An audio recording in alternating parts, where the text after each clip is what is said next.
Welcome, fellow travelers. Traveling by here, company Dave from Marshall, Michigan. Today, we've been invited down here to do a tour of Michigan. You know, I wish I had a friend to come along with me. You know, I know a little bit of magic. Boy, I could get a Pop Rob in here. It's Michigander Man! How in the world did I get here? I was in my house. Hey, Rob, let's go to the Magic Museum. All right, well, I'm here myself.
Magic right there, and so right here there's a historical marker about it.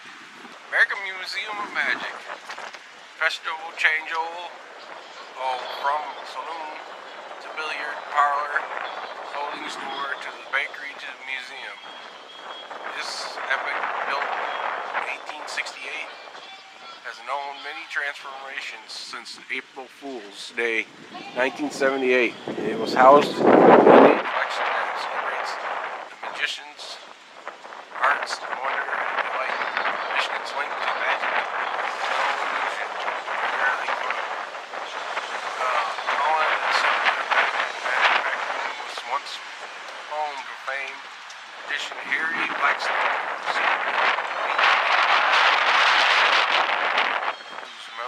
memorabilia is displayed here. Right there inside the milling. And there's supposed to be things for Harry Houdini too in there. So, let's go check this out. Business card, you guys can send me a link to your video when you get it done. All right, I want to thank Ron Carnell here for taking us on this tour. This was awesome. Thank you very much for this. I love touring stuff like this, and people like you that actually take time. You know, you didn't have to, but we appreciate it. We like to show off our stuff. You know, and you ever get down here to Marshall when they're open during the summers? Usually there's hours. I'll put the hours down. Yeah. They're open during the summer, and all. Hey, come down here and tour this place. This is just incredible. All this magic. Is your name Ron Cornell? Yeah. Okay.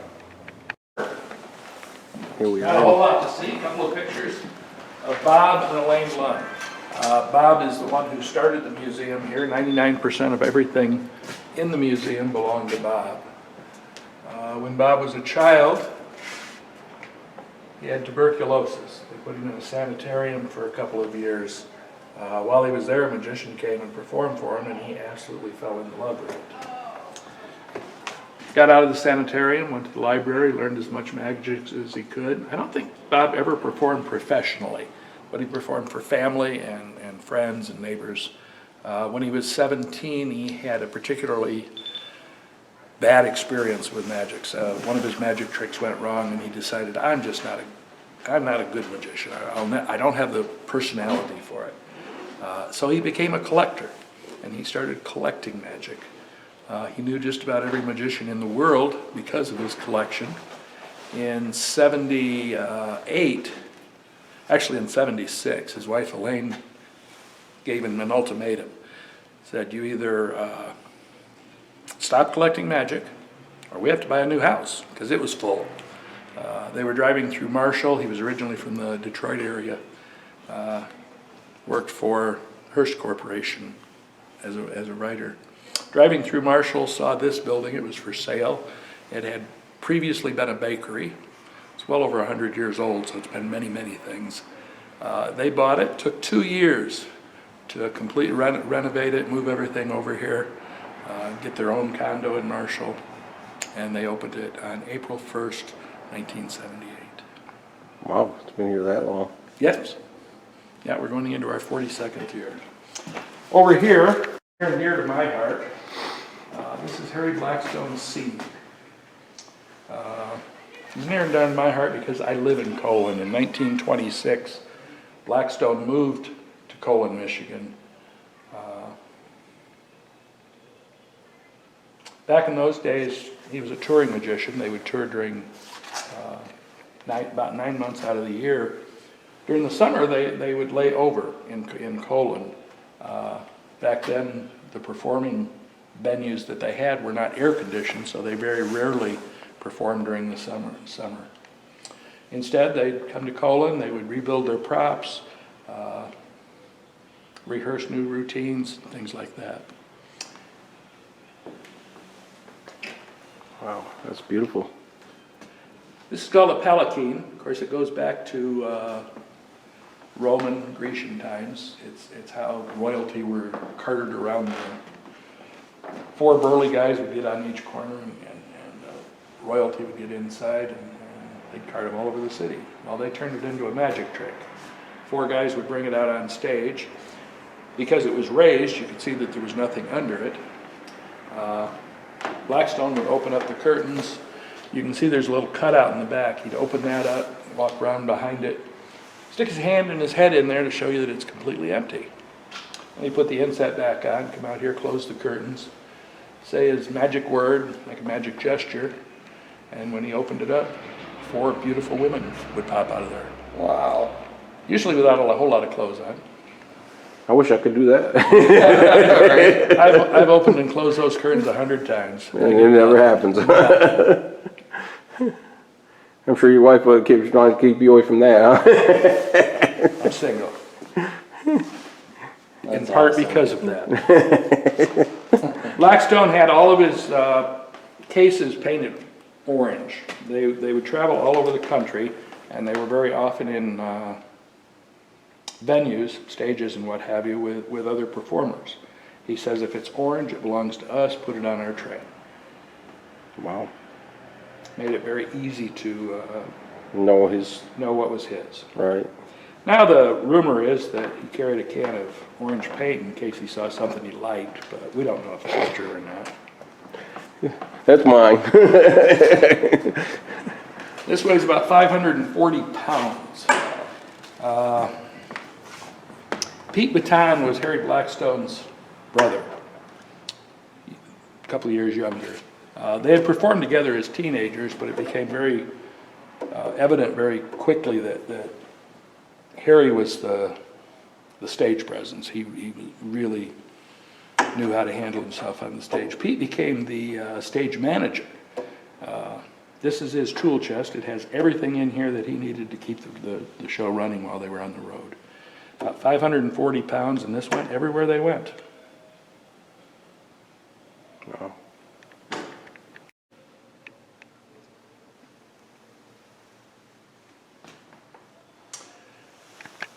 We had this put in a couple of years ago. Every Saturday during our open season, from April through November, every Saturday at 1 o'clock, a magician from somewhere comes in and performs there. Oh, wow. That's cool. Free admission, free with your paid admission. That's awesome. You'll have to excuse some of the clutter around here. We are closed and they are Right. moving things around. This is winter time. And Yeah. This is a brand new exhibit. We opened it up last spring. June Horowitz, she was 104 years old in that picture. She's up there with me. She was the first woman president of the International Brotherhood of Magicians. There is a ring, which is the local clubs. That's what the IBM calls rings. Named after her up in Grand Rapids. that's cool. She kind of broke the glass ceiling for women in magic. When she was a young woman, she would go to the magic conventions, and when she'd get to the door, the guy would say, "Oh, the women's stuff is down the hall." So she had that button over there to the far left made. It says, "I'm not a lady, I'm a magician." So they started letting her in. Yeah, because most of them, they consider them just the assistants and stuff like that. Exactly. Now there's all kinds of women in magic. A lot more than there ever was before. Wow, look at this. That is awesome. Carter the Great. That's cool.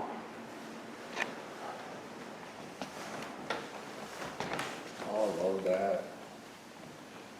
Yes. These, we have Michigan Magic Day. It's a regional conference, and this is the Hall of Fame. These are people who have been, for one reason or another, instrumental in magic in Michigan.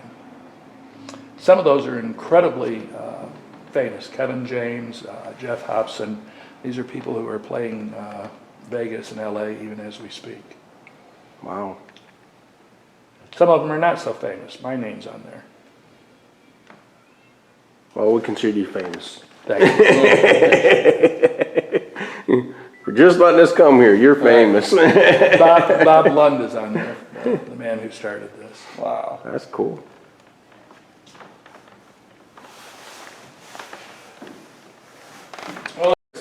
Wow. Born about 1809, performed up to about 1860, which would be equivalent to our Civil War. His name was Jean-Eugène Robert Houdin, and that's about as French as my accent's ever going to get. He was a Frenchman, Paris. Originally, he was the son of a clockmaker. He was a clockmaker himself, and he built clocks. You can see one of them right there, which is not one of his more famous ones. He built some incredible ones. When he was early 20s, he ordered a couple of books on clockmaking, and the bookstore made a mistake. He went down, picked them up. They were in brown paper wrapping.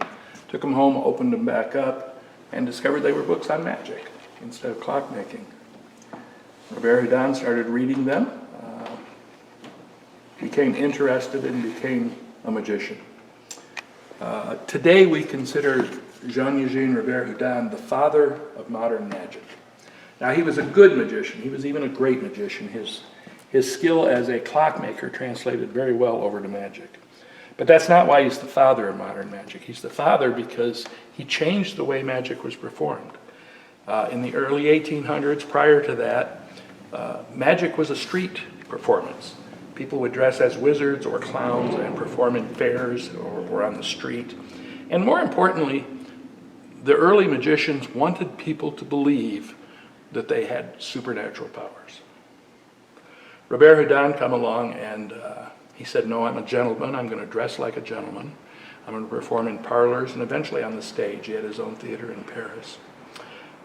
And more importantly, his most famous quote is a definition of what a magician is. A magician is an actor playing the role of a magician. In other words, we're pretending. It's not real. He changed magic from a con game, from a street performance, into theater.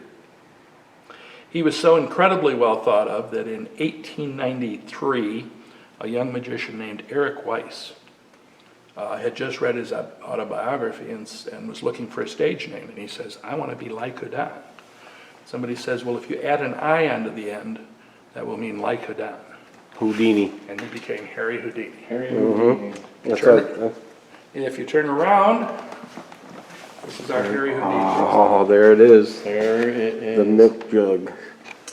That is his milk can escape, one Yeah. of only 3 ever made, and a picture of him with it down below it. Wow. Wow. They would bring that out on stage, There they he would is fill in it front with of it water, right there. he would get in it, they would put the lid on, put all those padlocks on it, then they would bring a screen and put it out in front of him. Man. Several minutes would go by, And then all of a sudden the screen would be cast aside and Houdini would be standing there dripping wet with the locks all still intact. That's incredible. That is so awesome. Look at them right there, the cuffs. Yeah, we have quite a bit of his paraphernalia. The packing case there was one that they used to seal him and throw him in the river. Yeah, I remember seeing the movie, they talked about that, yeah, because there was one time he almost didn't make it out. I think it was. Yeah, that's movie. Oh, really? That wasn't true? Never really happened. Although they didn't make it up, Houdini made it up. It was in his diary. Mm. But the meteorologists will tell you the Detroit River never froze over in November. Wow. Just imagine. We sent the milk can out on tour with other museums a couple years ago, and one of them built this over to the right here, the little green thing. That is the exact dimensions of the inside of the milk can. Oh, right there, behind you. Yeah. That's So the dimensions crawl of in the there milk can. and feel what it's like to be Houdini. You can actually crawl in there and feel like it's like you're Harry Houdini. Harry Houdini was only 5'4", 5'5", so he's a very small man. A lot of people cannot fit in there. There's no way I can fit in there. Yeah, I've never. You don't think you can fit in there, Rob? No. I think we could squeeze you in there. Fold you up like a Twinkie. Lori Pinion. Lori Pinion is a reporter for Fox 2 News. She was in here and crawled in there. She could get everything but her feet in. Wow. And Lori is 6'2". Wow. They put it on the news. One of my favorites over here to your left in the glass case, you can see a picture of Houdini doing his needle swallowing trick. He would swallow needles. Oh, right there. He would swallow 100 needles, and he would swallow some thread, and then he would regurgitate them on the thread. The fascinating thing to me is that those needles there are Harry Houdini's needles. Oh, yeah, right there in the They box. probably have Harry Houdini's DNA. Wow. Wow. What is that? Need to clone him. Yeah, exactly. Right there, that's his needles. The needles are right there in that box that he did this trick with right here. And are those the keys to the milk can right there? No, those are the keys to the handcuffs. Handcuffs, okay. Oh, wait a minute, you're talking about... Right there on top of the Yeah. book. Yes, those are the keys to the The milk can? milk can. Okay. That's cool. The keys to the milk can. We used to have handcuffs and stuff in there. It looks like they've moved them out. Ah, this is a fascinating stuff. Wow. Look at those coins.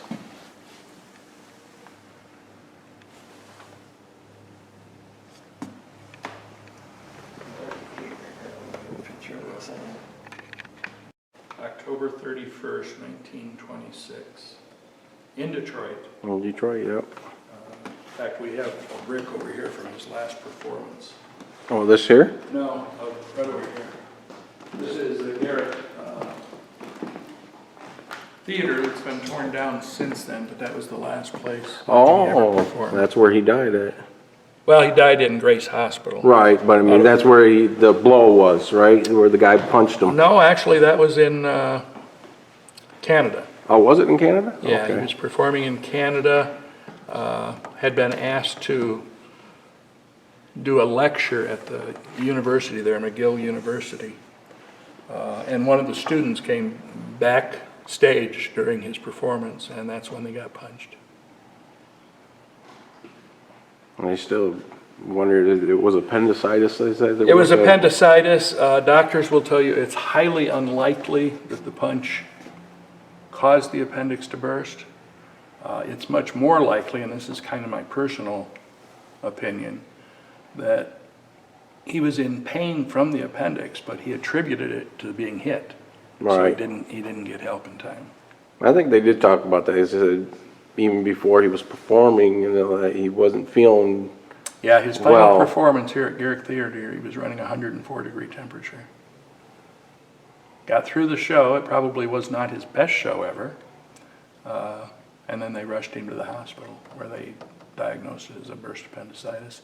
He was there about a week, 2 operations, and as I say, died about a little after 2 o'clock in the afternoon on Halloween. Oh, wow, I've never heard of this. Houdini Monopoly. Look at that.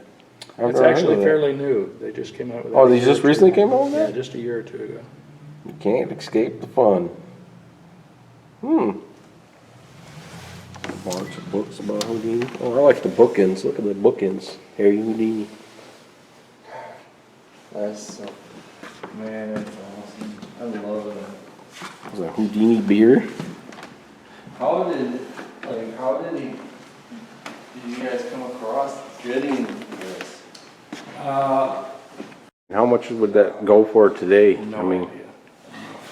probably millions, wouldn't it? Millions. That's just incredible. It's just so, it's like, it's the same condition as it looked like in that picture there. Pretty close. I mean, Did, there have been some dings on it. Right. has there been any like restoration on here, or is No, it we like? don't generally restore something that lowers the value. Right. What used to be right here, you can see something used to be right here. Oh, yeah. Probably Do got they know what dropped. that was? Probably got dropped or something. Mm-hmm. Well, it just looks like there was like a sticker or something that used to be there. Was it like his, maybe his his name or something? Maybe, they didn't really have stickers back then. Well, I just say you can see where it looks like, almost like wording and then this little symbol Yeah. right there.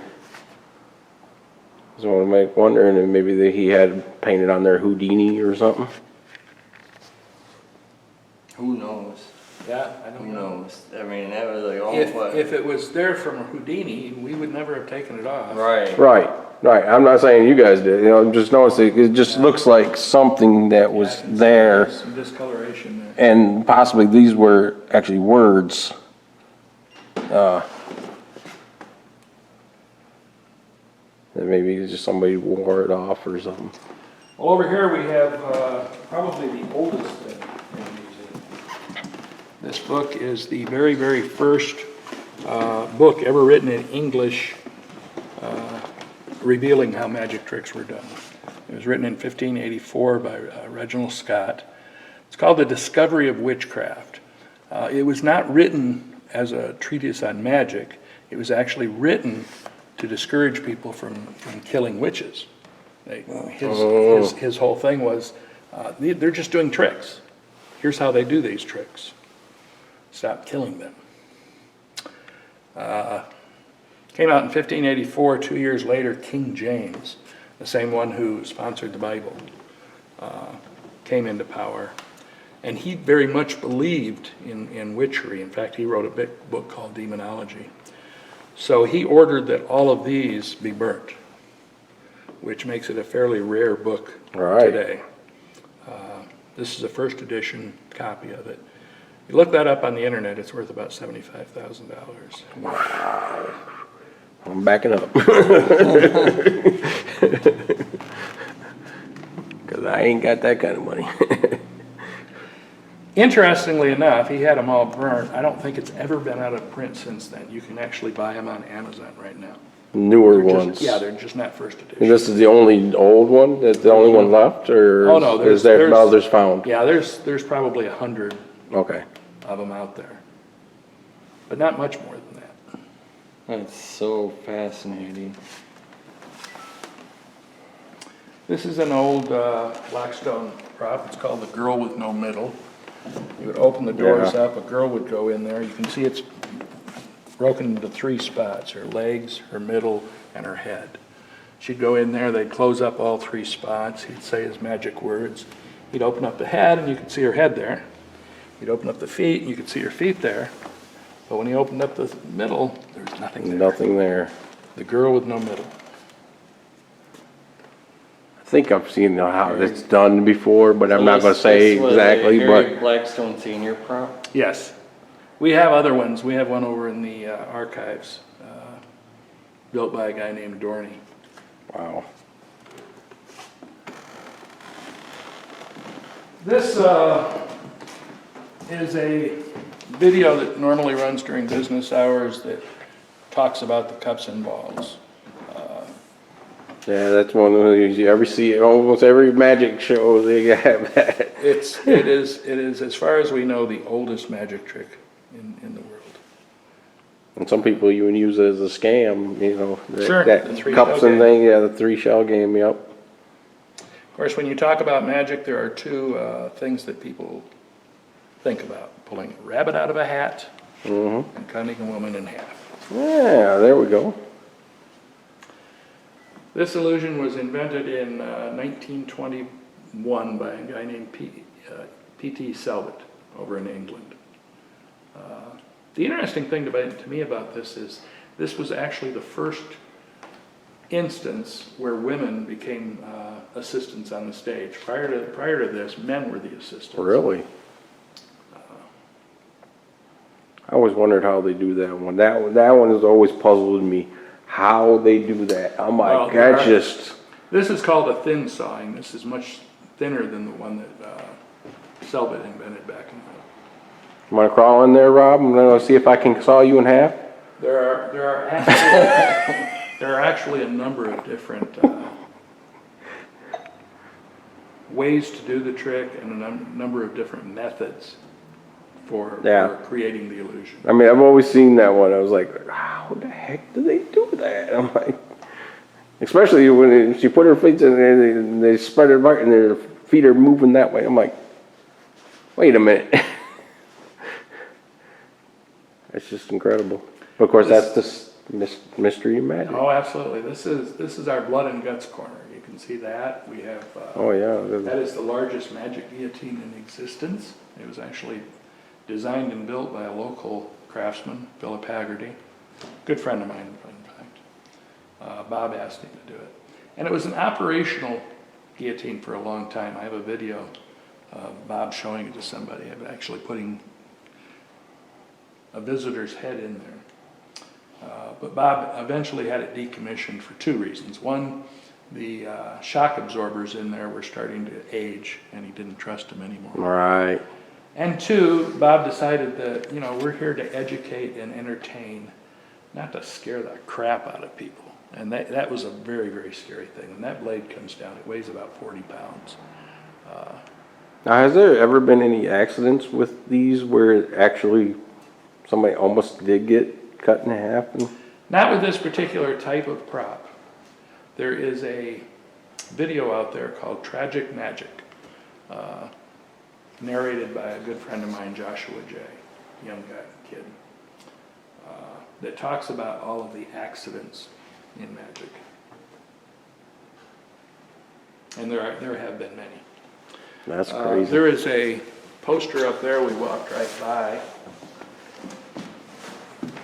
that has an interesting story behind it.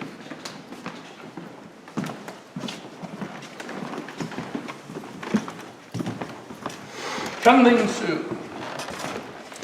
Chun-Ling Su, Oh, I know. I've heard of this one. okay. Chun-Ling Su performed primarily in Europe. He was incredibly famous for about 20 years. He was one of the best known performers. Never spoke a word of English on stage. In fact, when journalists would come to interview him, because he was famous, and there was a lot of those, he would bring an interpreter along. In 1918, April 1918, he was on stage performing a trick that he didn't do all the time, but he did it occasionally. It was called the bully catch. Mm-hmm. He would invite a couple of guys up out of the audience, 3 of them, give them flintlock rifles. They would mark the bullet, put it in there, fire it at him across the stage, and he would catch it on a little plate. Something went wrong. He caught it in his chest instead. Ooh. Got shot right in the chest. And he spoke the only words that Chun-Ling Su ever said on stage. "My God, something's wrong, close the curtains." In perfect English. Right. Come to find out he wasn't really Asian. Yeah, he was not Asian. He His wasn't name was Asian at all. His name was Billy Robinson from Atlanta. Oh, wow. Yes, I've heard of that one. He was. He worked with some of the most famous magicians in America, and he performed a little bit, but he was never very good at it. He didn't have the stage persona. He didn't have the personality for it. And that's when he came up with this As character. Chung Ling Soo, he didn't have to have personality. He was a silent act, and he became very famous. That's cool. Yeah, I have heard of that one. I was like that. Because I can't remember. I think it was on History Channel. They talked about that. You know.